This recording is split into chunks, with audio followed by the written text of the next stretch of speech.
Tere kõigile! Alustame täna oma sellekevadist loengusarja liikuvusanalüüs planeerimises, mida korraldame Tartu Ülikooli mobiilsusuuringute laboris koostöös inimgeograafia kaasprofessor Siiri Silmaga. Mina olen linnakeskkonna kaasprofessor Age Poom. Loengusarjas me otsime vastust küsimusele, et kuidas liikuvusandmete ja planeerimise abil kujundada kestlikku liikumiskäitumist meie elanike seas ja samuti, kuidas kujundada kvaliteetset linnaruumi. Sellel aastal toimub loengusari juba 5. korda ja oleme võtnud fookusesse ühistranspordi. 6 loengu vältel saame kuulda riigi ja pealinna tegevustest ühistranspordi kavandamisel ja korraldamisel, ühistranspordi kasutuse kujundamisest sekkumismeetmete abil ja reisi rahulolu mõjutavatest teguritest, ettevõtete koostööst ühistranspordi sõiduplaneerimise ja piletimüügiteenuste pakkumisel ning liikuvusandmete kasutamisest linnaliikuvuse modelleerimisel. Me salvestame kõiki loenguid ja need salvestused on pärast kättesaadavad loengusarja kodulehel transportplanning.ut.ee ja sealt samast saab vaadata ka möödunud aastate loengute salvestisi. Täna on meil võimalus lektorina Tartus tervitada Tallinna Transpordiameti liikuvuse strateegilise planeerimise osakonna juhti Liivar Lutsu. Tere tulemast! Tervist! Liivar on üks Tallinna jätkusuutliku linnaliikuvuse kava 2035 kaasautoritest ning liikuvuse valdkonna arengukavade väljatöötaja ja rakendaja. Oma tööga panustab ta Tallinna liikuvuse valdkonna strateegilisse juhtimisse ja Tallinna liikuvuse tuleviku kujundamisse. Ta on ise öelnud, et tema töö eesmärk on luua kaasaegne ja tasakaalus liikumisviisidega linnaruum. Tänases loengus tutvustabki Liivar ühistranspordi planeerimist ja korraldust Tallinnast, alates siis strateegilisest planeerimisest kuni praktilise teostuse küsimusteni. Lähemalt aga juba loengus endas. Kui teil tekib loengu vältel küsimusi, siis palume need teil postitada Zoomi Q&A ehk küsimuste ja vastuste sektsiooni ja pärast loengut saame neid siis ka siit ise ette lugeda. Tere veel kord ja ole hea, Liivar. Sinu kord. Jaa, aitäh. Tere kõigile siin ja sealpool ekraani. Mul on väga hea meel olla Tartus. Tallinn tuli Tartusse ja täna siis teema, millest räägime, ehk siis Tallinna ühistransport kui linnaliikuvuse selgroog. Ja läheme detaili, vaatame, mis strateegiad meid suunavad ja kuidas me seda praktiliselt ka teostame. Et ma võib-olla alustuseks tooksin siin välja, et mis need teemad on, mida me kajastame, räägin natuke endast, räägin natuke ametist, kes me oleme, mis me teeme, puudutan strateegiaid, räägin üldiselt andmetest, vaatame sisse ühistranspordi planeerimisel siis teenindustaseme normidesse, räägime modelleerimisest ehk tööriistast ja teeme kokkuvõtte ja vaatame natuke tulevikku ka. Et see on selline lühiülevaade tänasest ettekandest. Nii, ja Liivar Luts, kes see selline on? Olen siis Tallinna Transpordiametis töötanud juba 16 aastat ja peale veidikene otse ülikoolist tegelenud erinevate liikuvuse valdkonna teemadega, alustades parkimisarendusest, lõpetades välisprojektidega ja liikuvus on kogu aeg olnud peamisi teemasid minu töös. Alates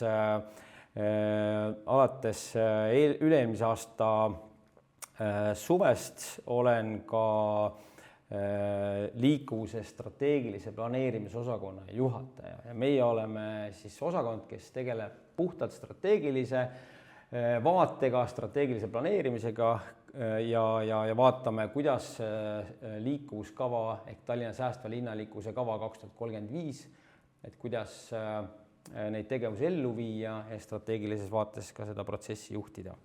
Muuhulgas olen ka kutsekomisjoni liige, ehk siis anname välja liikuvusinsener tase 6 ja tase 7 kutseid. et see on siis selline tööandja poolne panus, kindlasti soovitan kõigil kuulajatel ja huvilistel see tee läbi teha, et see on selline kvaliteedi tase. Paberil olen ka kutseline veoautojuht, et just hiljuti sai see läbitud see õpe ja puhtalt selleks, et mõista, mis asi see siis veoauto kui selline linnaliikuvuses on. Järgmine väljakutse on siis bussijuhi kutsetunnistus, nii et töötame erinevate liikumisviisidega ka siis eraelus.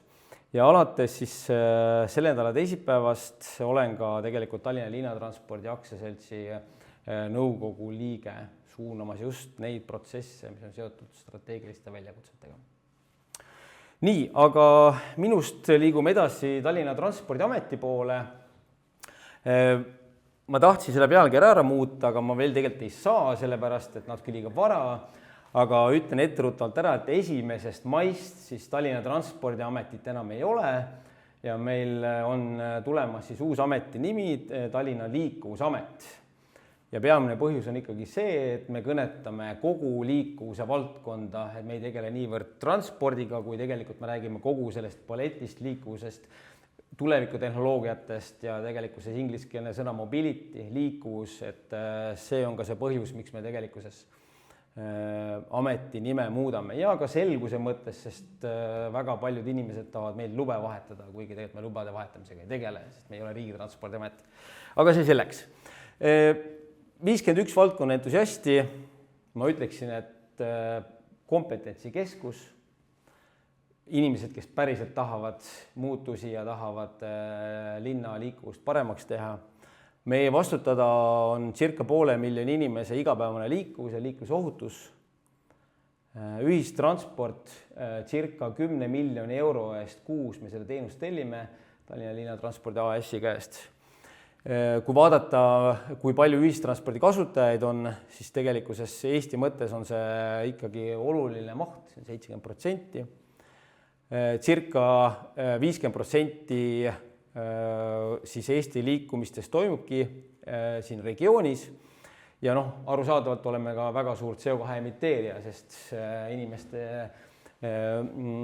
hulk on siia piirkonda koondunud ja see on arusaadav. Lisaks ka siis kogu Tallinna liikluse reguleerimine, neid teemasid tegelikult on oluliselt rohkem, me lihtsalt võib-olla siia aega väga kinni ei jää, ei pane, aga oluline ära markeerida jah, et see mõju on päris suur. Aga lähme strateegiate juurde, et kus tulevad meile need suunised ja kus me oma plaane siis ka tegelikkuses ellu peame viima. Ma loetlesin siia nimekirja erinevatest strateegiatest. Alustame võib-olla natuke laiemalt, kui vaadata, kui palju ühistranspordi või üldse liikuvuse ja keskkonna säästliku osas on kirjeldatud siis strateegia Eesti 2035, kindlasti oluline. Ka riigi tasemel dokument transpordi liikuvuse arengukava, mis järjest enam nügib liikuvuse mõttes siis säästvamate liikumisviiside poole. Kui tulla nüüd allapoole, siis Tallinna arengustrateegia Tallinn 2035, seal on ikkagi väga selged juba suunised säästvast keskkonnast, linnaruumist, liikuvusest. Ja lisaks sellele veel Tallinna kliimakava, mis seab siis eesmärgid, et Tallinna linnale just keskkonna, õhupuhtuse ja ka nende tegevuste osas, mida tuleb ellu viia, et neid tulemusi saavutada. Ja siin kindlasti on ka Euroopa poole pealt erinevad nõuded, mida me peame ellu viima. Ma markeerisin ära veidikene paksemas kirjas Tallinna tänavaruumi juhend ja Tallinna liikuvuskava. Et sellest ma hiljem räägin detailsemalt, et siin ma praegust kinni ei jää. Siis kindlasti Tallinna rattastrateegia ja ühistransport ilma aktiivsete liikumisviisitega kindlasti ei ole see terviklik. Ehk see tähendab seda, et me peame vaatama, kuidas me saame viimase miili ühendused ära lahendada ja kindlasti rattataristu ja kergliiklustaristu, mikromobiilsus on need viisid siis, kuidas seda olukorda leevendada. Eesti tänavaruumi giid ja loomulikult ka linnatänavad. Et need on siis need dokumendid, mille alusel me ka tegelikkuses oma tööd korraldame. Ma lähen detaili, vaatame korra sisse, mis asi on Tallinna tänavaruumi juhend. Ma ütleksin, et see on selline konsensusdokument erinevate ametite vahel, kus me oleme kokku leppinud erinevate tänavate klassifitseerimise. Ja oluline on siin ära markeerida, et siis meil on nii kohaväärtus kui ka liikumise intensiivsus ja me oleme leppinud kokku, mis tänav, mis klassi kuulub. Miks see hea on? Hea on sellepärast, et meil on juba eelkokkulepet saavutatud. Me saame aru, missugune tänav on ühistranspordi eelisega tänav, missugune tänav on ülelinnaline tee, oluline magistraaltänav, näiteks Järvevana. Ja läbi sellise klassifitseerimise me oleme tegelikult päris palju aega kokku hoidnud. Just see, et me ei peaks tulema ja hakkama pisidetaili üle vaidlema, vaid meil on juba väga selge arusaam, missugused linnatänavad, missugust funktsiooni kätkevad.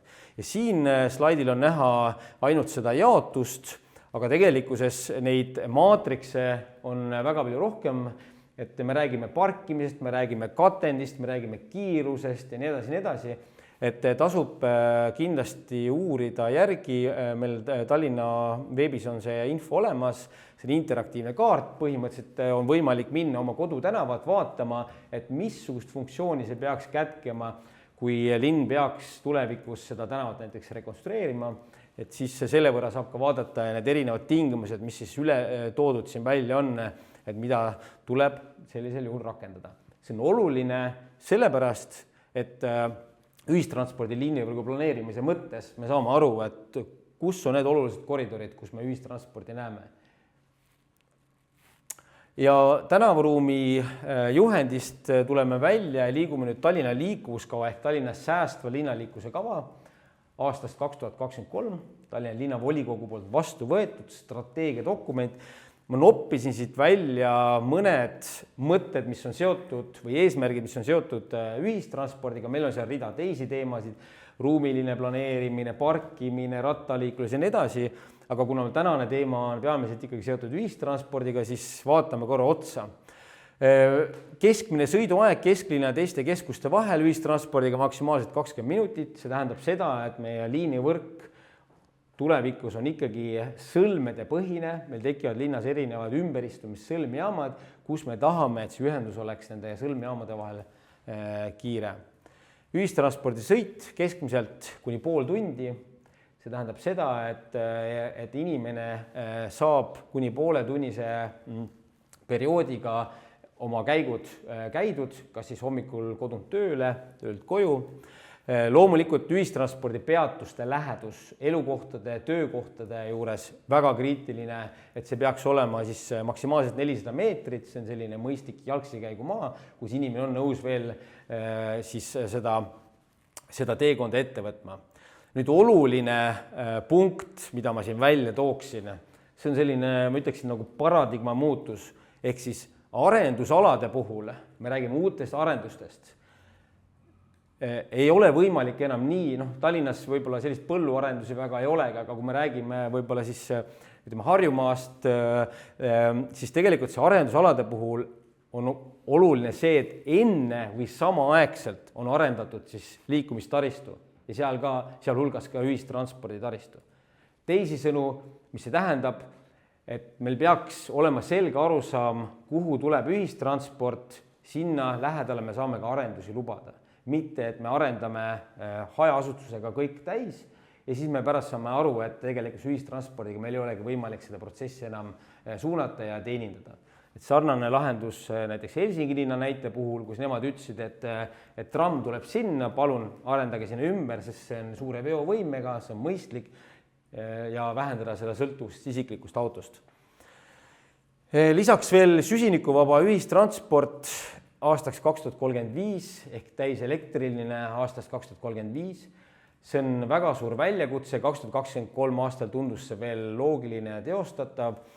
Täna ma ütlen, et suure tõenäosusega selle eesmärgi me peame ära muutma, mitte et me ei liigu sinna suunas, aga muutunud maailmas energiajulgeolek erinevad kütuseliigid, toimepidevus ja jätkusuutlikkus, et need on need märksõnad. Mitte, et me ei jätka biogaasi kasutamist ja diisli veeremi vähendamist, kindlasti mitte, aga märksõnad on siin see, et meil oleks erinevate energiakandjatega ühistranspordi liinivõrk. Ja lisaks veel regiooniülene terviklik liinivõrk ühtses piletisüsteemis. Sellest on pikalt räägitud, palju uuringuid tehtud. No me oleme veel kaugel selles, et sellised kokkulepped oleks sündinud. Kasutajad loomulikult tahavad seda. Kasutajate vaates mitmed erinevad piletisüsteemid, erinevad teenusepakkujad, kasutaja ehk klient tahab ikkagi regioonist saada linna ja ka linnast regiooni mugavalt ja lihtsalt ja loogiliselt üles ehitatud liinivõrgus. Sõlmjaamad, ülioluline punkt, ehk siis me räägime uutest tekkivatest sõlmjaamadest, nõndanimetatud ümberistumise sõlmjaamadest, kus on võimalik mugavalt seda teha katuse all ja tegelikkuses see annabki meile võimaluse siis seda linna oluliselt paremini ühistranspordiga ära katta ja tegelikult ka kulusid kokku hoida.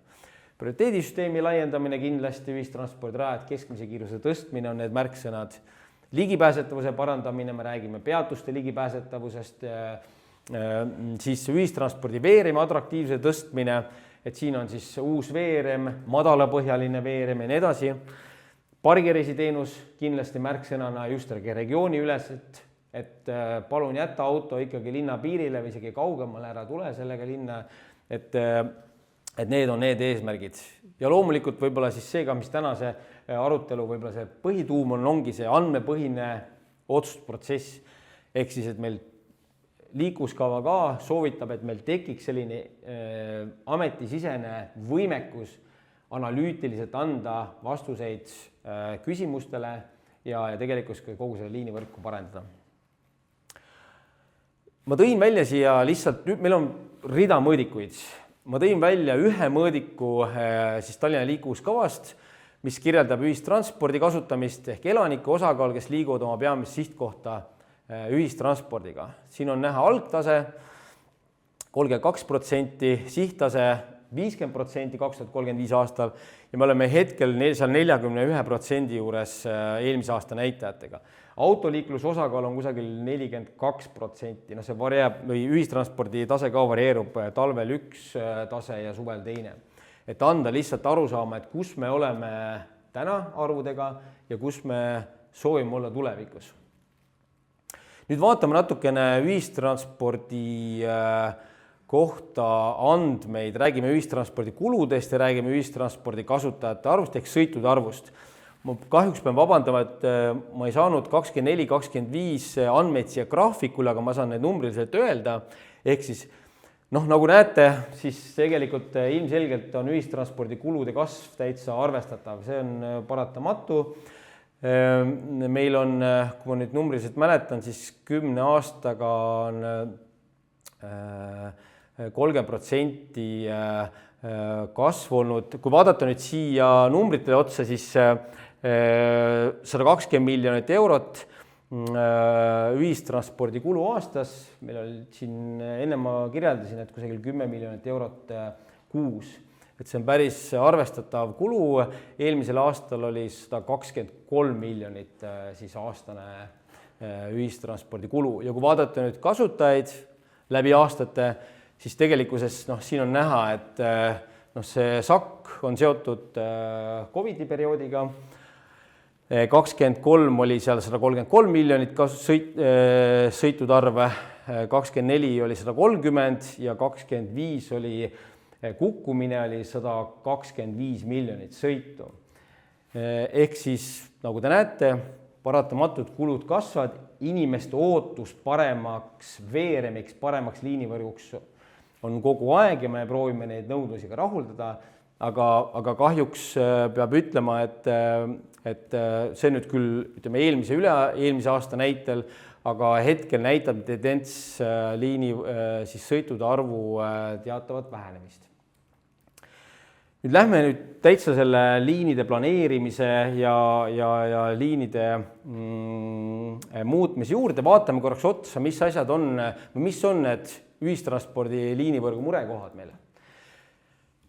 No see on ajalooline kindlasti, ehk siis, et varasemalt me oleme nüüd siis esimese ja teise etapi muudatused läbi teinud, võiks öelda nii, et põhisõnum on see, et see olemasolev liinivõrk varasemalt on pärinenud ikkagi industriaalperioodi iseloomulikest põhimõtetest, mitte nüüd liinivõrk selline, aga just need põhimõtted, ehk siis elati kindlates kohtades, töötati teistes linnapiirkondades ja seal oli selge siis korrespondents ja selle järgi oli siis see liinivõrk üles ehitatud, Ülemiste piirkond, pigem selline tööstusala ja siis või sadamala ja siis elamupiirkonnad nagu näiteks Mustamägi, Lasnamägi ja seal see nõudlus oli.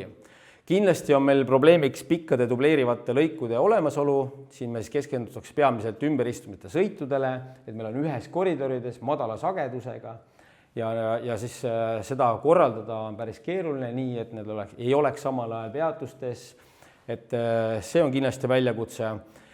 Vajadus suurendada linna ja eeslinna liinivõrkude integreerimist, me räägime valglinnastumisest, et ega Tallinna piirilt elu ära ei lõppe, et loomulikult järjest enam inimesi kolib linnapiirist väljapoole, et kuidas siis ühildada liinivõrku selliselt, et ka need siis valglinnastunud alad oleks hästi teenindatud. Ja kindlasti, mis on suur väljakutse, on ühistranspordi ühenduskiiruste suurendamine, eriti pikkadel vahemaadel. Ehk siis märksõna ongi see, et ühistransport oleks konkurentsivõimeline, me räägime ikkagi sellest, et meil on vaja teha ühistransport ka kiireks, lisaks sagedusele. Nüüd, kui vaadata, missugused tööriistad meil on, siis hüppan korra siit ühte teise esitlusse, me räägime Tallinna transpordi teenindustaseme standardist. Ja see on nüüd see baas, mille alusel me tegelikkuses ka liinivõrku planeerime.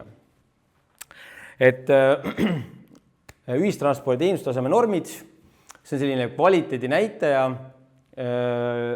mis annab meile siis selged suunised, kuidas Tallinnas ühistranspordisüsteemi liinivõrku tuleks planeerida, mis on need põhimõtted, kuidas me liine korraldame ja tegelikkuses see on ka alus selleks, et hakata ellu viima siis analüütikat ja mudeldamist.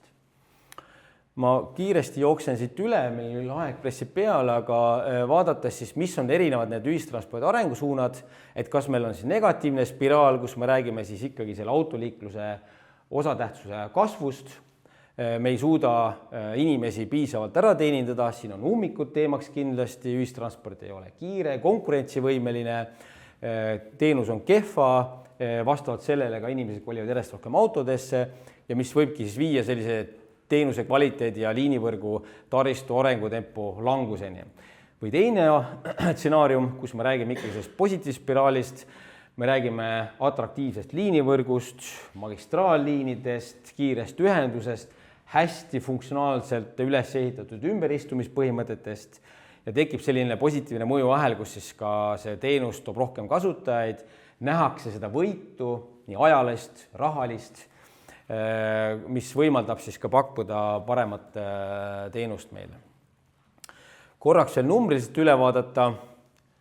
Mäletate, ma rääkisin sellest liikluskavas eesmärk 400 meetri raadius olev peatus, et tegelikult on see päris hästi kaetud Tallinna linnas. Mõned huvitavad numbrid siin veel, meil on siin siis 130 miljonit sõitu aastas. Nüüd jah, eelmisel aastal see kukkus veidikene. Numbrid on muidugi suured, et siin näiteks 355 000 sõitu päevas ja kui vaadata veeremit, siis tegelikult veerem meil on väga kaasaegne, madalapõhjaline, ligipääsetav, ekspressliinid, ööbussid, siin on näha ka trammide arve ja busside arve.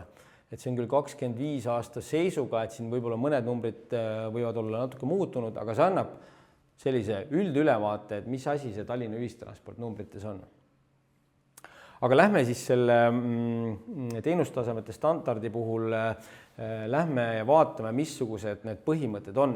Ehk siis kergrööbastransport ehk tramm on ühistranspordi selgroog, ilmselgelt suure veovõimega, omas koridoris, segamatu, tagab kiire otse ühistranspordiühenduse. Lisaks sellele on oluline magistraalliinide põhimõte. Need kulgevad läbi linna, keskusalade, kus on suur nõudlus, suure tihedusega, võimalikult otse ja ühendab ka suuremaid sõlmpunkte ja elamu- ja tööpiirkondadega. Lisaks sellele on siis meil ka tavaliinid, ühtlase intervalliga, tagades ühenduse kõigi peatuste vahel ja katab ära siis suurema ala. Ja toitvad liinid, need on pigem siis sellise hõre asustusega alade puhul, mis katab siis ülejäänud territooriumi ära ja seal on siis sagedus kindlasti väiksem ja teenindustase ka kindlasti väiksem.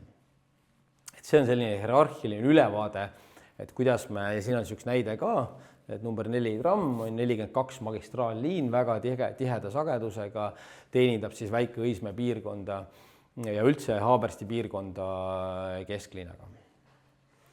Ja siin siis toodud välja ka need erinevad liinitüübid, ehk siis, et kergrööbastranspordi puhul veomaht väga suur, väike sõiduintervall ja suure veovõimega kiire ja otsene ühistranspordiühendus.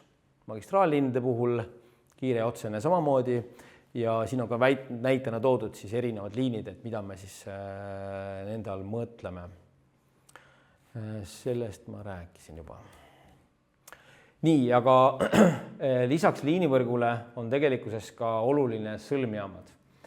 Me oleme ära kaardistanud erinevate potentsiaalselt sõlmjaamade asukohad, mida täna ei ole, aga mida on väga vaja ja mis on oluline liinivõrgu tuleviku planeerimise osas. Me räägime siis väga kõrge teenindustasemega sõlmjaamadest, nagu on rahvusvahelised sõlmjaamad, Balti jaam, Reisisadam, bussijaam, Ülemiste, lennujaam. Et siin on ikkagi oluline see, et me suudaksime ära teenindada suuri inimhulkasid rahvusvahelise tähtsusega, siis kõrge teenindustasemega on sõlmjaamad, kus on ka ühendus siis kergrööbastranspordi ja magistraalliinidega. Toome näitena siin Hobujaama, Vabaduse väljak, Viru terminal ja siin linnaosa keskused. Keskmise teenindustasemega on siis erinevad sõlmjaamad Teatriväljak Mustakivi, kus siis on ühendus rööbastranspordiga või erinevate magistraalliinidega, regionaalsete kohalike liinidega. Ja võib-olla sellised minimaalse teenindustasemega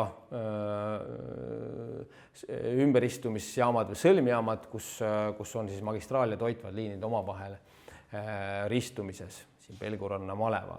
Et me oleme selle jaotuse enda jaoks läbi teinud, me oleme ära kaardistanud, kuhu sõlmjaamad võiks tulla, me räägime Kristiinest, me räägime Smuulist, Ülemiste ja kindlasti siin mõni veel.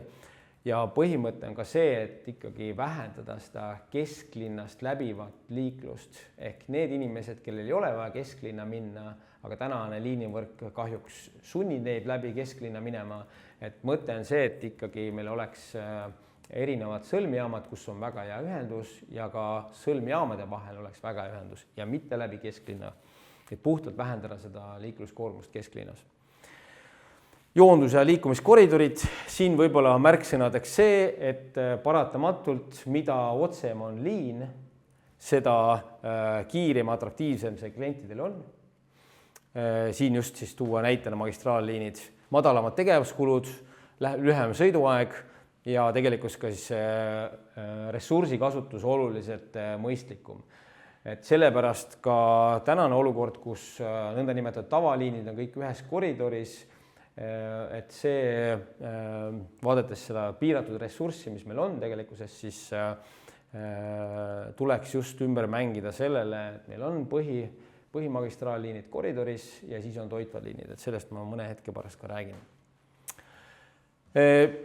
Tänavatüüpidest me tegelikult rääkisime juba natukene, et ka juhendmaterjal kirjeldab seda ja siin on siis samamoodi kohaväärtus ja liikumisintensiivsus ja välja toodud, kuidas on ühistranspordi mõtestatud siis erinevatel tänavatel. See annab meile selle selge suunise ka planeerimispõhimõtetel, kui tänavad lähevad rekonstrueerimisse. et siin on siis ühissõidukurajad, prioriteedisüsteemid, missugused on need maksimaalsed kõrvalekalded ja tegelikkuses selle põhjal on meil oluliselt lihtsam ka seda liinivõrku mõtestada siis linnas ruumiliselt.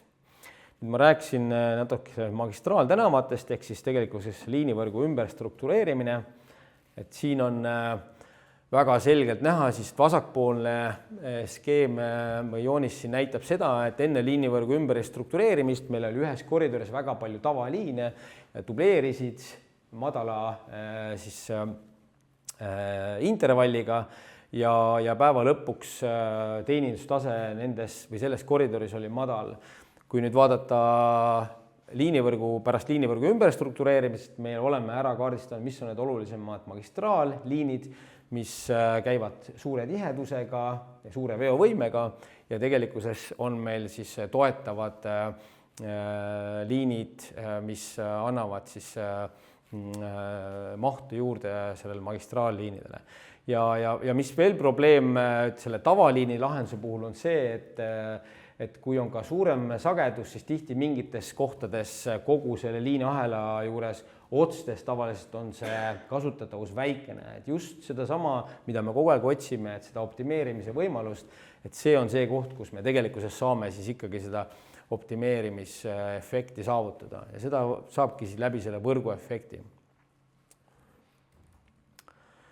Numeratsioon kindlasti ülioluline, eriti veel olukorras, kus me oleme liinivõrgu muudatuste protsessis, ma ütleksin kusagil keskpaigas hetkel, kindlasti on see orgaaniline ja jätkuv, ehk siis, et kui komplekteerida, paketeerida seda muudatust, siis tegelikkuses tuleb mõelda ka numeratsioonidele ja kogu see liinide struktuurile ja oluline märksõna on siin see, et tegelikkuses see peab olema selge, see peab olema arusaadav, loogiliselt üles ehitatud ja mis veel oluline on see, et liini numeratsiooni ei saa tihti muuta, sest inimesed on harjunud kindlate liininumbritega. Et ka meil, kus me oleme pärastpoole räägime, meil on erinevad etapid, me oleme hetkel esimese, teise etapi muudatused läbi teinud ja tegelikult oleme kolmanda etapi eel ja siiski sellist põhimõttelist suurt liininumbrite muudatust me näeme, et on liiga vara teha, sest vajalik on vähemalt seal, kas oli 50% muudatusi läbi või ellu viia selleks, et siis oleks õige aeg ka numeratsioon üle vaadata ja selle põhjal siis ka neid muutusi teha. Sõidunõudlus, et meil on erinevad nõudluskihid, kui vaatame, siis meil on haridusasutused, koolid, lasteaiad, töökohad, kus elanikud asuvad, meil on erinevad andmekihid valideerimise kohta, liinide veovõime, et need on need märksõnad, et loomulikult sõidunõudluse puhul tuleb arvestada seda kohaliku konteksti eripära. Ja loomulikult asustustihedust, nii et need on need andmekihid, mis annavad meile ülevaate, mis see potentsiaalne sõidunõudlus on ja üks asi on nüüd ühistransport, liinivõrgu planeerimine, ma võib-olla hüppaksin siit korra välja, et ka tegelikkuses koolide ja lasteaedade üldse haridusasutuste planeerimisel on oluline ka see, kui ligipääsetavad nad on tulevikus mõttes, et kui me planeerime uusi koole ja teisi haridusasutusi, et siis tuleks otsa vaadata ka sellele, et üks asi on, kus linnal maad on, aga teine asi, et kas see päriselt ka funktsioneerib see piirkond ja kas sinna on võimalik hästi ligi pääseda. Et see on ka kindlasti oluline tuleviku vaates. Liiklusmudel, sellest ma räägin järgmistel slaididel veel, aga võib-olla siis kokku võtta siin, et meil on siis Tallinna erinevate liikumisviiside liiklusmudel, mis sisaldab erinevaid andmekihte, maakasutust, liikuvusmustrid, elu ja töö ja koolikohtade vahel, ruumilised andmed, ühistranspordiandmed, liiklusandmed, väga palju andmekihte ja see on see tööriist, mis tegelikkuses annab meile võimaluse siis analüütiliselt saada aru, kus on sekkumisvajadused, me räägime liikluskorraldusest, me räägime koridoridest, me räägime sõlmedest ja me räägime ka liinivõrgust. Et see on tegelikult see tööriist, mille alusel me ka neid otsuseid genereerime. Enne kui me läheme liiklusmudeli juurde veel, ma korraks tuleksin veel tagasi teenustaseme normide juurde. Meil on kvaliteeditasemed ja näitajad ja siin ongi siis see konkurentsivõimeline ehk väga hea kvaliteet, selline keskmine kvaliteet ja siis minimaalne. Ja tegelikkuses siit me näeme ära, et tõesti väga hea teenus on ikkagi iga 10 minuti tagant väljumine ühistranspordil või isegi kiiremini ehk väga tiheda sagedusega ühistransport, kus tegelikkuses ka täituvusnumbrid ei ole väga suured, inimeste arv ruutmeetri seisupinna kohta 3. Et tootjad on öelnud siin näiteks Lõõtsa bussil oli vist see number oli 8 inimest on maksimaalne, mis on. Milles dilemma on? See on alati see $1 miljoni küsimus, et mis on hästi kulutatud euro ühistranspordi korraldamises? Kas ühistransport kui buss, mis on ääreni inimesi täis, kas see on hästi korraldatud ja hästi kulutatud euro või mitte? Või see ühistransport, mis on pooltäis, aga ta on atraktiivne ka autokasutaja jaoks, sest ta teab, et kui ta tuleb sealt autost, siis tal on ruumi, tal on mugav seal olla ja nii edasi. Ehk siis see sama olukord, et kuidas me siis mõjutame neid inimesi, kes täna siiski on autos, kuidas me neid välja saame sealt autost. Hea sagedus, jaa. Hea kiirus, jaa. Aga kui buss on ääreni täis, ta on küll rahaliselt hästi korraldatud, aga ta ei ole atraktiivne selles mõttes. Et see on ka see koht, kus tegelikkuses on vaja neid selgeid otsuseid ja aru saama, et mida me räägime siis sellest kvaliteetsed ühistranspordist ja kus teenustase on kõrge, kus on tihedad väljumised ja ruumi piisavalt. Nüüd tuleme sellest teenustaseme normidest välja, vaatame korraks liiklusmudelit. Siin on ülevaade, mis tööriistad meil täna kasutuses on. Me ei räägi ainult ühistranspordist, me räägime ka ristmikest ehk liikluse modelleerimisest. Ehk siis meil on võimekus liiklusuuringuid teha drooniga, ehk siis see on puhtalt ristmike ja koridoripõhine, mitte niivõrd kui ühistranspordi aitav.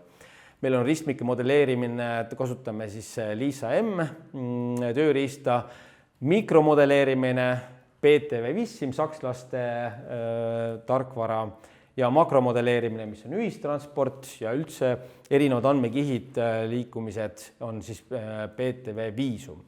Need on need tööriistad, mida me tegelikult igapäevaselt ka siis analüütikaks kasutame. Siin on siis modelleerimise erinevad tasandid, makrotasand, see on selline terve linna ja regioonide liiklusvoog, annab väga selge ülevaate siis, kuidas inimesed on transporditsoonide vahel ära jaotatud ja mis nende liikumise loogika on. Mikrotasand, see on selline piirkonniti, liikluskoridorid, ristmikud ja ütleme siis mõjuala ja täitsa lähme detaili on päris ristmikud, kus siis on tõesti see läbilaskevõime, foori juhtimine ja kuidas me saame siis erinevad analüütikat teha, vaadata ühe sõidurea ärakaotamisega, mis juhtub või kui me teeme uue rattatee, mis juhtub, et see annab meile võimaluse tegelikult ka sisse vaadata ja analüüsida detaili, mis need tulemid on. Kui vaadata nüüd selle makrotasandit, siis tegelikult PTV Viisum on selline makroskoopiline transpordiplaneerimise tarkvara ja ta töötab liiklusvoogudega, mitte siis üksikute sõidukitega. Me räägime sellest OD-maatriksist, ehk siis, et meil on siis arusaam, kus inimesed elavad, kus nad töötavad või kus on see sihtpunkt ja tegelikult see omavaheline seos selle vahel ja erinevad jaotusmudelid. Arutab liiklusmahte, sõiduaegu, ummikuid ja ka toetab siis sellist stsenaariumi analüüsi ja prognoosimist. Ehk siis see on tööriist, kus me erinevate ruumiliste sekkumistega saame vaadata neid erinevaid mõjusid, neid ennustada, prognoosida ja tegelikkuses selle põhjal ka siis neid otsuseid genereerida. Nüüd Tallinna mudel on, nagu ma ütlesin juba, prognoosimine. Oluline on ka siin just see, et see tööriist võimaldab erinevaid põhjuseid mõista, et miks mingi asi kas töötab, ei tööta või mis see mõju on. Kindlasti erinevad lahendused, kui me räägime liiklusohutusest, näiteks linnaruumilistest muutustest ja loomulikult ka tulemuste hindamine, et aru saada.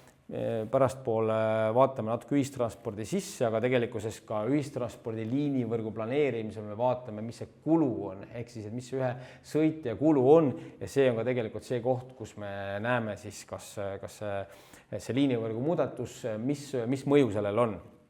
Ja selle mudeli erinevad siis rakendusalad, me räägime planeeringute menetlemisest, ka mürast näiteks, me räägime liiklussagedusest, linnaplaneerimisest kindlasti, liikluskorraldamine, igapäevane loomulikult ja ka ühistranspordi korraldus. Et need on need võimalused, kus me siis seda tööriista saame maksimaalselt ära kasutada. Tallinna mudel, meil on circa 400 transporditsooni, 130 000 teelõiku ja üle 51 000 sõlme, ehk siis see on päris suur andmemaht, millega toimetada ja tegelikkuses, kui vaadata siis transpordisüsteemide mõttes, meil on siin ka rida erinevaid siis liikumisviisi, auto, buss, tramm, rong ja nii edasi, et tegelikkuses see annab siin päris hea ülevaate, missuguste erinevate liikumisviisidega meil on võimalik mängida. Ja loomulikult ka need või transpordisüsteemidega ja loomulikult ka siis erinevad liikumisviisid, et kes need või mis need variandid on, jalgs, jalgratas, auto, ühistransport ja nii edasi. Ja loomulikult kasutajagrupid, ehk siis, et õpilased, üliõpilased, tööealine elanikkond, et aru saada ja tegelikult ka nendega läbi mudeldada siis erinevaid stsenaariume. Nüüd, kui vaadata just seda nõudluse poolt, siis mudel annabki võimaluse meil mõista erinevaid kasutajagruppe, erinevaid reisi eesmärke, et kus see korrespondents on ja loomulikult ka need liikumiskäitumised ja vaadata sinna sisse. Väga palju andmekihte, rahvastikuandmed, töökohad, haridusasutused, maakasutus, liikumisuuringud. Võib-olla siinkohal toongi välja, et kui me selle mudeli 2021-2022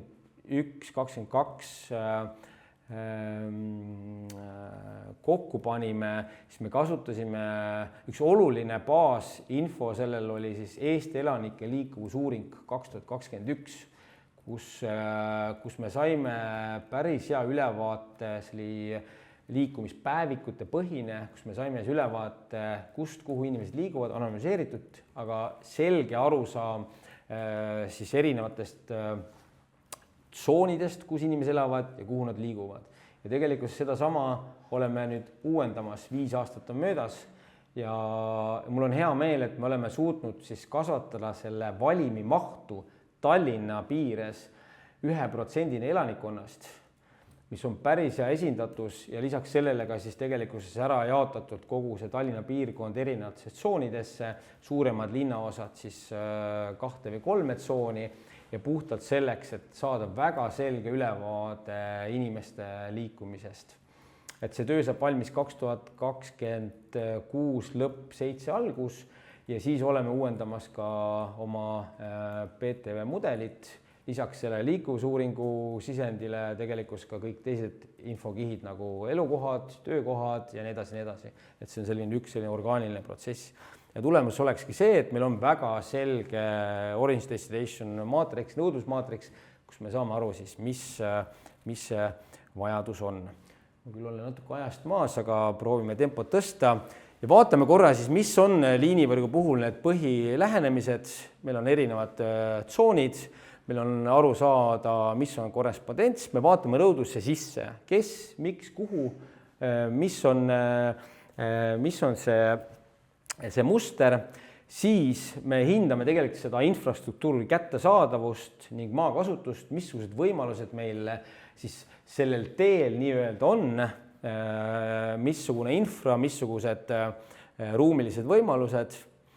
Sealt edasi liikudes vaatame siis üle olemasolevad liinid, kuidas täna teenitatakse seda nõudlust ja vaatame üle ka need reisijaprofiilid ning tegelikult saame siis selle olemasoleva liinide puhul aru täpselt, et kui palju inimesi ikkagi siseneb, kus on need tühimikud ja nii edasi, nii edasi. Et see annab meile päris hea ülevaate, missugused on need sekkumise loogikad. Siis me läbi mudeli tegelikkuses projekteerime sellist 3-4 uut stsenaariumi ja tegelikkuses selle mudeli kasutamisega me näeme, missugused piirkonnad täiendavalt muutuvad inimestele kättesaadavamaks. Ehk siis see, mis täna töötab nii-öelda hästi, läbi liinivõrgu muudatuse töötab väga hästi. Ehk siis erinevad stsenaariumid, vaatame lisaks sellele, et kas meil on teiste liinidega sünergiaid, ümberistumisvõimalusi ja see annab siis võimaluse rohkemaid sihtpunkti kätte saada läbi ühistranspordi. Ja lõpetame sellega, et me hindame tulemusi. Me vaatame erinevate bussiliinide puhul, kui me teeme muudatuse, et mis on siis see muutus, reisija kilomeetri hind ja kulude mõttes. Alati me jälgime seda, et missugune see kulu seal juures on. Olgu öeldud, et kõik need ülesanded, mida me täna oleme teinud nii esimeses etapis kui teises muudatusetapis, me oleme pidanud olemasoleva kulubaasiga tegema, et keegi meile nii-öelda kulbiga pole raha juurde andnud ja öelnud, et palun hakake möllama ja tehke liinivõrk paremaks. Me räägime optimeerimisest.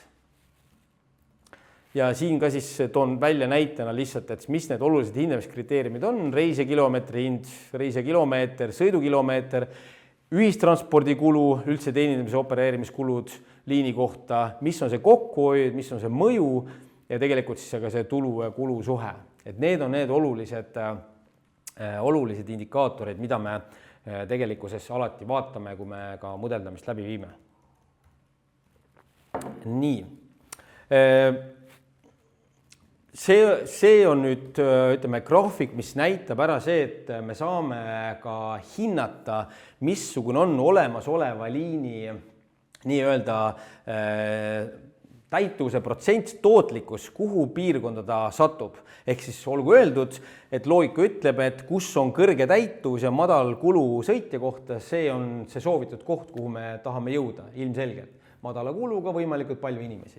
No päris elu on muidugi teine, ja olgu öeldud, et kui vaadata siia vasakule üles, kui me räägime siis sellest piirkonnast, siis meil on kindlasti liine, mis ei ole nii kuluefektiivsed.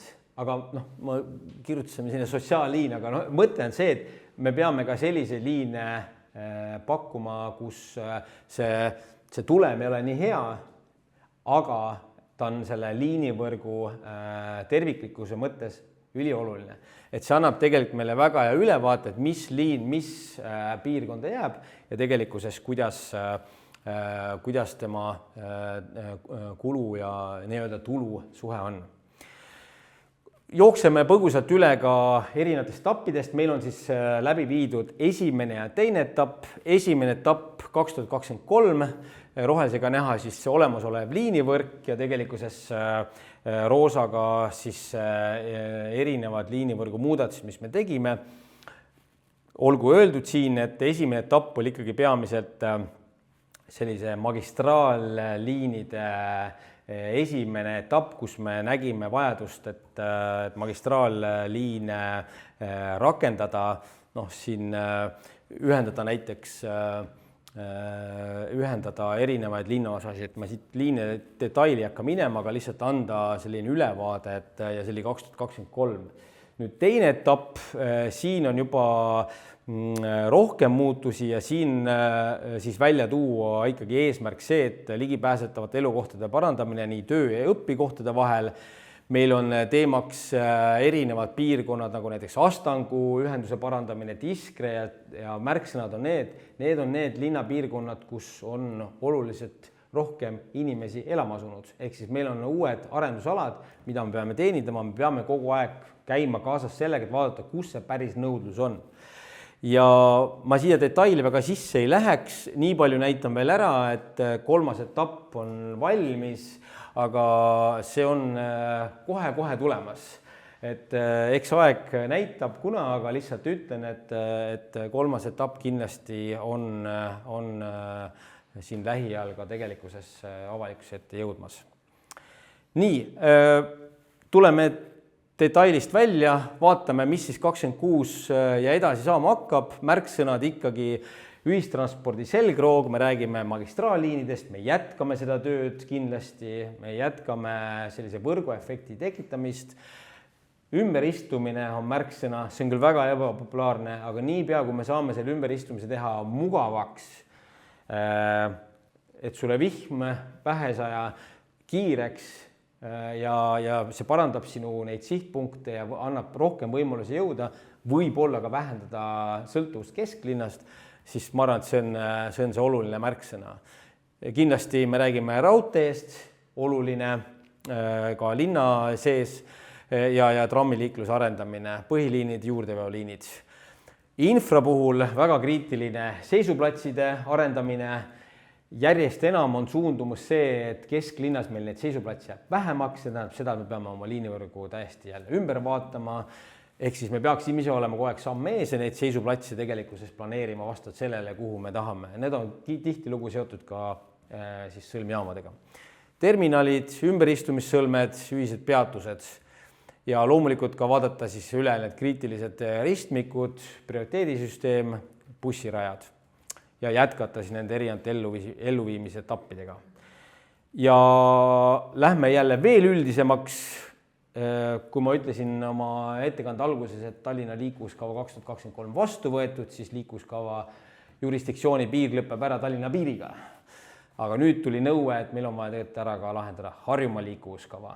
Miks ma tooksin välja siin just selle olulisus on see, et nagu te mäletate, siis üks suur väljakutse on lahendamata, üleregiooniline ühistranspordi korraldamine, planeerimine, teenuse tellimine, sealhulgas ka need sõlmjaamad. See on nüüd see järgmine väljakutse. Lisaks sellele, et me tegeleme ka linnasisese ühistranspordi liinivõrgu arendamisega, on see koht, kus me peame vaatama seda pilti tervikuna. Sellest oleks nüüd eraldi tund aega rääkida, aga paratamatult meil selle jaoks aega ei ole. Nii et lõpetuseks panen sellise sigri-migri siia, aga see on tegelikult väga hea ülevaade sellest, et kui tihe on liinivõrk Tallinna linnas, kindlasti ta on ajas muutuv, nagu Tallinna linn, mis kunagi valmis ei saa orgaaniliselt ja kindlasti jätkame tööd selle nimel, et oleks nihe aktiivsemate liikumisviiside suunas, et inimesed leiaksid tee siis autost ka ühistransporti, et oleks kiire, turvaline, mugav, tiheda sagedusega. Minu poolt kõik, aitäh. Suur tänu, Liivar. See oli nii tihe ja nii põnev ja tõesti tundub, et Tallinn on heades kätes. Loodame. Et eesmärgid on küll õige koha peal ja suunad, kuhu minna. Kindlasti nii suurt süsteemi ei saa nipsust korraga muuta, et ongi etapphaaval, aga tundub, et teil on väga hea plaan selleks paigas. Alustame siis sellist ka arutelu osa ja kõigepealt siin koha peal veel saalis olijatel. Kas teil on küsimusi? Aitäh väga sisuka ettekande eest, tõesti oli väga põnev jälgida. Et ma kohe küsikski, et see mudel, ma saan aru, mis te Tallinnas kasutate, on suhteliselt uus, et see on nüüd mõned aastad olnud. 21, 22, jah. Just. Et kas on ka mingi konkreetne näide või mingi otsus, mis on tehtud selle modelleerimise põhjal ja siis on viidud see muutus ellu ja siis ongi vaadatud, et kas on muudatus olnud oodatud või selles suunas, et jah.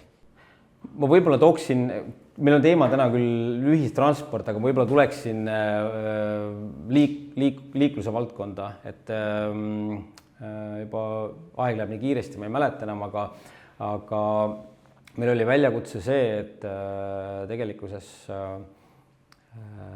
Põhja-Tallinnas meil kasutati erinevaid kvartalisiseid tänavaid transiitliikluseks, räägime tööstuse, Niine ja nii edasi. Ja teema selline, et oli vaja seal sekkumist. Mis see tähendab, on see, et me tegelikkuses läbi analüütika saime aru, et selline lahendus ei ole jätkusuutlik. Ja mudel andis meile võimaluse mõista, et kui me suuname selle liikluse Kalaranna tänavale, mis on siis kohe mere ääres, uus tänav on ju, nüüd enam mitte nius, aga siiski, et ja targa foore juhtimisega ehk siis anda rohkem rohelist sellele koridorile, tegelikkuses on võimalik siis need liiklusvood sealt kvartali seest välja juhtida nii, et nad enam seal ei ole ja tegelikkuses siis seda linnaruumi optimaalsemalt ära kasutada. See on lihtsalt üks näide, et ma ütleksin, et täna me liigume järjest enam sinna suunas, et kõik linnaruumilised otsused, mida me vähegi jõuame mudeldada, räägime sõiduradade ärakaotamisest, räägime ristmiku ohutuse parandamisest, et toon näite, oleme hetkel liikluskorraldusosakond on välja töötanud lahenduse akadeemiade ringil Tallinna Tehnikaülikooli juures, mis on üks ohtlikumaid ringristmike liiklusohtlik ja mõista seda, et kas uus pakutud siis liikluslahendus töötab ja mis see mõju on ja kui palju ta mõjutab ka läbilaskust näiteks, et siis selleks on mudel ideaalne, et me saame väga hea ülevaate sellest, et mis see reaalne elu siis on peale seda, kui tegelikkuses need muudatused on ellu viidud. Et ja järjest enam andmepõhiseks otsustusprotsess on liikumas. Et soove on rohkem, kui jõuab ära mudeldada. Võtan kohe ise järgmise küsimuse, et sa mainisid mitmel korral sõlmjaamasid, aga et kas te olete mõelnud ka, et muidu nagu liikuvuse planeerimisel on liikuvuskeskuste nagu kontseptsioon või mõte, et kas need sõlmjaamad, et kas te nagu sellest ideest lähtuvalt, et kas teil on nagu lihtsalt erinev mõiste või kuidas sa seda kommenteerid? Ja, et siin on lihtsalt maakeeles erinevates sõnastustest. Me räägime ühest asjast, et meil liikuvuskavas on lihtsalt kokku lepitud selline sõnastus, et meil on siis ümberistumissõlmjaamad, mida võibki käsitleda kui tegelikult liikuvuskeskustena. Nii et selles mõttes jah, me võime korraks mõelda, et kas need mõiste terminoloogiat võivad segadust tekitada, aga tegelikult me räägime ikkagi samast asjast. Et see, kui me räägime näiteks Kristiine sõlmjaamast, siis me räägime ikkagi kohast, kus on erinevad liikumisviisid koos, mikromobiilsust alustades, lõpetades rongiga tegelikkuses. Oluline sõlmjaam, Smuulis loomulikult tramm ei ole, rong ei ole, aga ühistranspordi tavaliinide mõttes ehk siis busside mõttes väga oluline koht, kus tegelikkuses see võrguefekt tekib. Et see on nagu ettekandes liiga palju neid teisi asju või nagu selliseid ühendusi ja neid ei nimetanud, on ju. Et võib-olla ma siit küsin kohe edasi, et siin on mitu inimest veebis küsinud ka selle kohta, et sa ei nimetanud ronge ja täpselt see läheb kokku selle liikuvuskeskuste teemaga, et kuidas te olete mõelnud ka linnalähi, bussiliine, ronge, nagu linnaliine, et nagu nende ühenduvuste peale, jah. Nagu ma ütlesin, siis selle jaoks võiks võtta teise tund aega, et rääkida. Ilma naljata.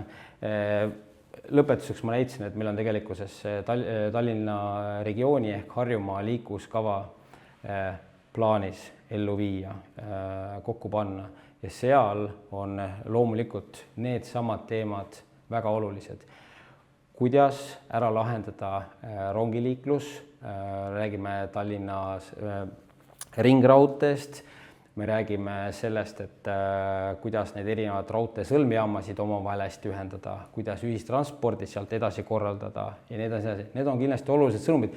Lihtsalt jah, et see on eraldi pikk lugu ja jutt, et kui me tuleme Tallinna piiridest välja, siis me räägime sellest, et kuidas me saaksime need nii-öelda linnavälised keskusi paremini ühendada. Nii linna ühistranspordiga, et meil ei oleks dubleerivaid liine, et meil ei oleks Põhja ühistranspordikeskuse liinid ja linnaliinid, mis tegelikult sõidavad ühes koridoris ja dubleerivad üksteist. Seal tuligi see sama loogika välja tegelikult, kui me linna piiril või mitte siis kesklinnas, kui meil on erinevad sõlmjaamad, siis see ei ole ainult linnaline sõlmjaam selles mõttes, et linnatranspordi jaoks, et see on tegelikult ka Harjumaa ehk regiooni transpordi mõttes sõlmjaam. Et ilmselgelt on see sünergia väga oluline ja tegelikkuses toome näite jälle sõlmjaamana Järve väga oluline. seal on raudtee ka, raudteepeatus on ju, küll mitte väga lähedal, ta võiks olla lähemal, on ju. Nii trammi pikendamine järveni, kindlasti oluline teema ja kui kunagi see rahastus ka tuleb, siis päriselt ellu viia seda. Samamoodi ka olukord, kus tegelikkuses meil ei ole mõtet dubleerida siis Pütkiliine või Põhja-Eesti ühistranspordikeskuse liine ja Tallinna liine, et nad ühes koridoris liiguks tegelikult samamoodi. Et võib-olla, kindlasti seda peaks koos planeerima. Täna meil kahjuks seda sellisel kujul ei ole. Et see on ka üks väljakutse, kuidas saavutada neid kokkuleppeid, et meil oleks ühtne planeerimine, teenuse tellimine, rahastamine. Ma saan aru, et teil on see eesmärgiks vähemalt. Meil on rida uuringuid on tehtud, hakkame pihta, ütleksin, aga see tihtilugu ei sõltu ka ainult Tallinna linnast, et siin on vaja väga tugevat riigi selgroogu ja survet ja tegelikult ka sellist kättevõtmist, et see on paras väljakutse. Kliendid seda väga tahavad, see on selge nagu. No küsimusi oli siin mitmeid selles osas, aga võib-olla anname siit veel koha peale. Küsiks ka vahepeal võib-olla sellest samast teemast ehk piiriülese koostöö teemast lähtuvalt, et see on väga suur väljakutse, mis teil on ja kui sa ütled, et järgmiseks aastaks peab olema see säästva linnaliikuvuse kava kehtestatud, siis see koostöö mitmete osapoolte vahel saab ilmselt olema väga tihe, aga ka pikk ja keeruline.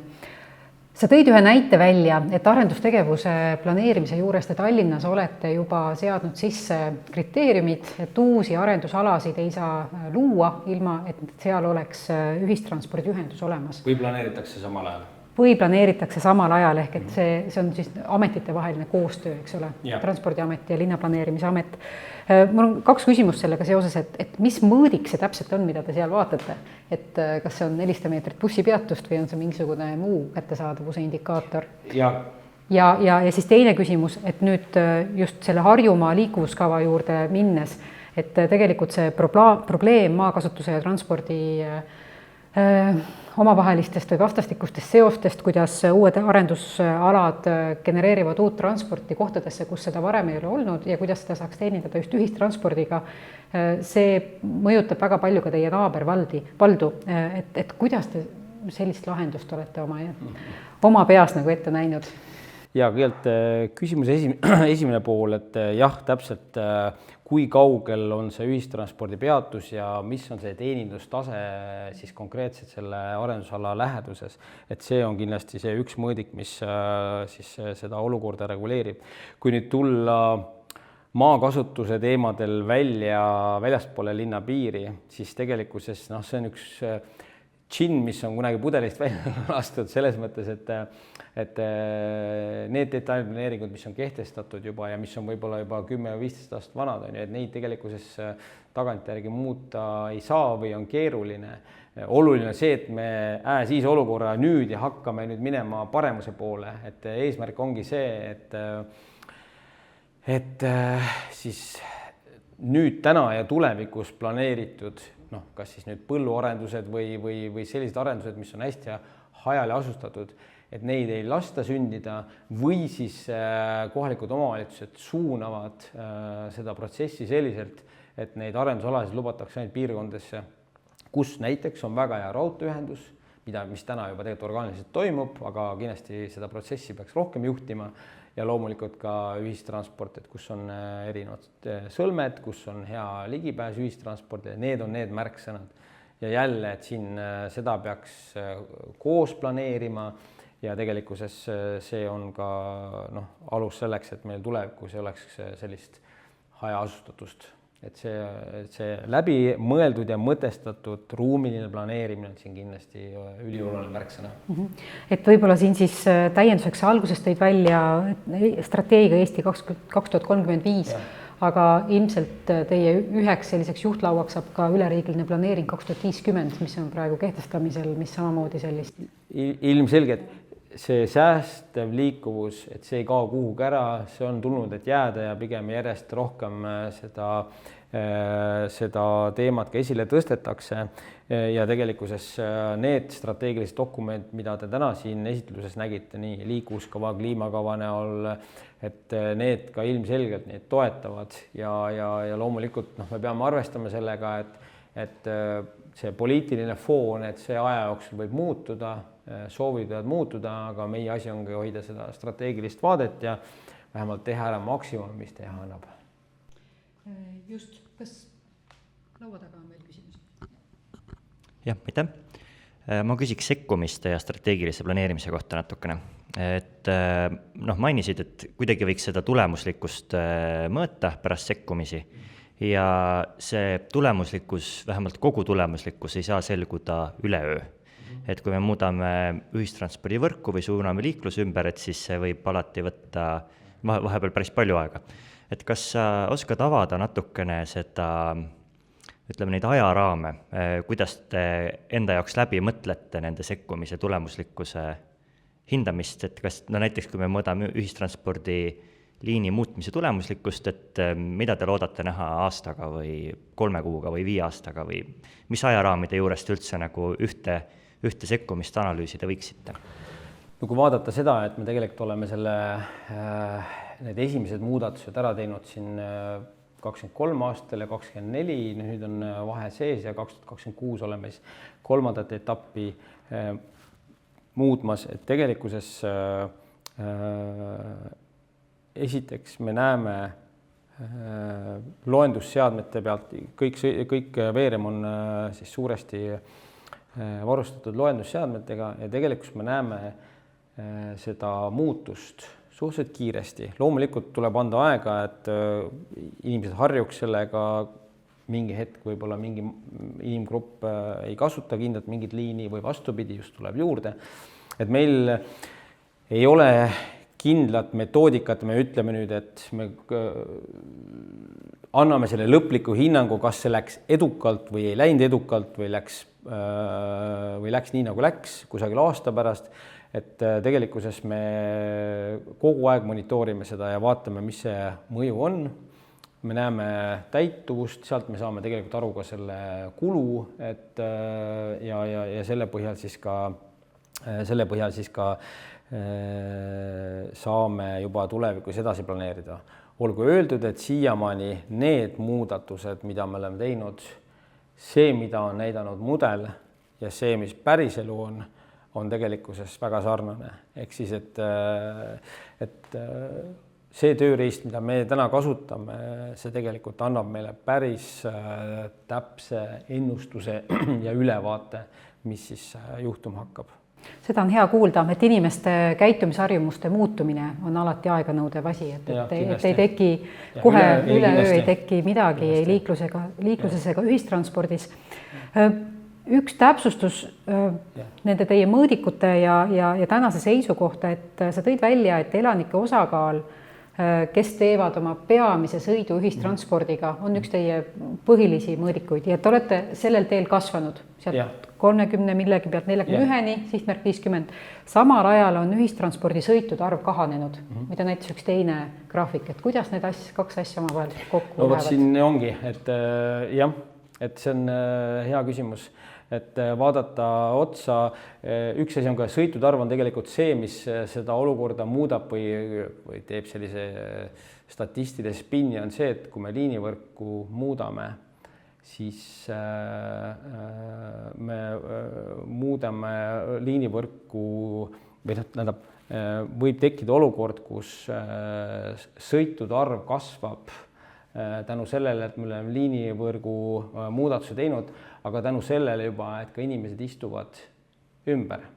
Et siin ma ei saa ühest vastust anda, et mis need põhjused on, miks üks graafikukõver näitab ühte, aga teist ja teine teist, aga lihtsalt öelda ka seda juurde siia, et paratamatult ma ei ütle, et see nüüd kunstlik sõitude arvu kasvatamine, aga lihtsalt välja tuua, et liinivõrgu muudatused, kas ta siis tähendab rohkem ümberistumisi või vähem ümberistumisi, kindlasti siis muudab seda tulemit ja võib-olla selle põhjal nii otseselt ei saa hinnata, et kas kas see liinivõrgu muudatus on nüüd tulemuslik tänu sellele, et väga paljud inimesed sõidavad rohkem, aga nad sõidavad rohkem tänu sellele, et nad istuvad ümber.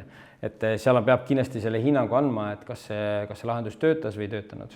Et selgelt, et indikaator ka seotud reiside kohta peaks olema olemas. Et siis on see, et siis peaks olema terve ahel kui reis, mitte kui sõit, kui ühest bussist teise. Mida ka tegelikult mudel ju modelleerib tegelikult neid sõite. Kas meil on veebis tulnud veel küsimusi? Meil on veebis väga palju küsimusi. Võtaks mõned, et kas Tallinn plaanib ka ühistransport taristut arendada selliselt, et ühistransport oleks eelistatud? Näiteks ka sõiduradade arvelt? Ilmselgelt, et ilmselge on see, et bussirajad ja prioriteedisüsteem on märksõna keskmise kiiruse tõstmisel. Olgugi, et kui me vaatame, et kus me saame siis ühistranspordi prioriteedisüsteemi ja bussiradu laiendada, siis ütleme, et kesklinnas, linnakeskuses tegelikult väga palju kohti enam ei ole. Nüüd eraldi teema on see, et meil on bussiradadel ka elektrisõidukid ja tavasõidukid ja taksod ja meil tegelikult kontroll puudub, mis seal toimub ja me ei saa ka järelevalvet teha. Et ma ütleksin, et lisaks sellele, et kas või kuhu me saame busside prioriteedisüsteemi või ühistranspordi prioriteedisüsteemi teha, on väljakutse ka see, et kuidas me saame hoida olemasolevat koridori siis puhtana ja just mõelduna siis ühistranspordile. Et see on see väljakutse. Aga jah, kindlasti tegeleme, nagu ma ennist ütlesin, kiirus, et kui see ei ole konkurentsivõimeline, tramm 40 kilomeetrit tunnis, rong 40 kilomeetrit tunnis linnaliiklus, tramm 16, buss 20, auto 33 kilomeetrit tunnis.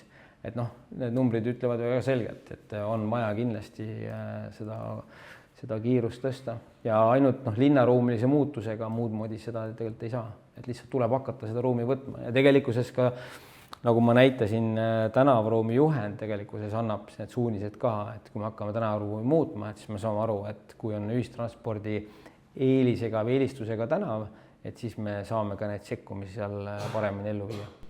Väga hea. Siis oli küsimus siin veel sellest, et sa hästi palju nimetasid ka kulusid ja erinevaid uuringuid, et kas te olete nagu hinnanud ka, et kui palju on Tallinna siis transpordi või ühistranspordile kulud võrreldes teiste välisriikide linnadega? Ma jään siin praegust vastuse võlgu, ma julgen arvata, et me oleme seda võrrelnud, aga ma jään vastuse võlgu, et kui ma teaksin, kes selle küsimuse küsis, et ma võiksin kindlasti selle vastuse järgi uurida ja anda tagasisidet. Ma pärast uurin välja. Jah, see sobib hästi. Aga siin oli veel mitmeid kommentaare, sa rääkisid sellest numeratsioonist, et kuidas see numeratsioon võib olla, siin ettepanekud, et mingid liinid, trollid, trammid, bussid on kõik numbriga 1-5, et nagu sealt selgust luua. Väga hea, kõik sellised kommentaarid on muidugi teretulnud, et igal juhul, et natukene seda konteksti luua ja sellepärast, et päeva lõpuks ju kasutajad tahavad ka aru saada, et kuidas see liinivõrk erinevate veeremite näol on üles ehitatud ja et ilmselgelt. No siin oli see ka kommentaar veel, et trollibusside ja busside ühtse numeratsiooni loomine ja et me võime siit need kommentaarid teile edasi anda, et saate siis konkreetselt neid nagu üksikute detailide osas võib-olla arvesse võtta, et me ei jõua neid praegu siin kõiki korraga ette lugeda ja võib-olla need ei olegi nagu laiemalt teema, aga et teil oleks vähemalt siis ideed teada. Tore. Aga sellega lõpetamegi tänaseks. Suur tänu, Liivar, see oli väga-väga põnev ja palju tööd on ees ja kindlasti ka koostööd nii erinevate partnerite kui ka meiega. Järgmisel nädalal jätkame ühistranspordi korraldamise teemadega, aga siis juba üleriigilisel tasandil.